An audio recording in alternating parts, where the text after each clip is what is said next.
एक घुना और खूबसूरत जंगल था जहां सब जानवर अपनी अपनी जिंदगी में मसरूफ थे। दरख्तों की छांव, परिंदों की चहचहाहट और नदी का बहता पानी इस जंगल को जन्नत जैसा बनाते थे। इसी जंगल के एक कोने में रहता था एक नर बलि, जो आम बलियों से बिल्कुल मुख्तलिफ था।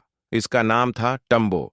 वो बहुत मोटा, सुस्त और निहायत लालची था।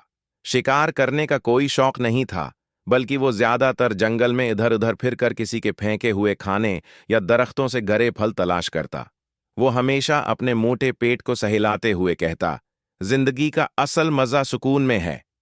दूसरी तरफ इसी जंगल में रहता था एक हाथी जिसका नाम था भूलो। भूलो नहायत संजीदा, खामोश तबा और दूसरों की मदद करने वाला जानवर था। वो अक्सर नदी के पास बैठा सोचता कि कोई सच्चा दोस्त होता तो कितना अच्छा होता। एक दिन टम्बू अपनी रवायती सस्ती के साथ नदी के किनारे धूप में लेटा हुआ था कि अचानक एक शहद की मुट्ठी का छिता टूटकर इस पर गिर गया। टम्बू चीखा, कौदा और सीधा जा टकराया एक बड़े दरख्त से जिसके पीछे भूलो खड़ा था। भूलो ने हंसते हुए कहा, अरे भाई, तुम बल्ली हो या गोला? टम्बू झीनप कर बोला, मैं एक मोटी बल्ली हूं और तुम शायद जंगल का सबसे संजीदा जानवर हो। ये सुनकर दोनों हंस दिए। इस हंसी से दोस्ती का आगाज हुआ। वक्त के साथ साथ टम्बू और भूलो की दोस्ती गहरी होती गई। टम्बू रोज भूलो को हंसी मजाक सुनाता और भूलो उसे दरख्तों के मीठे फल लाकर खुलाता।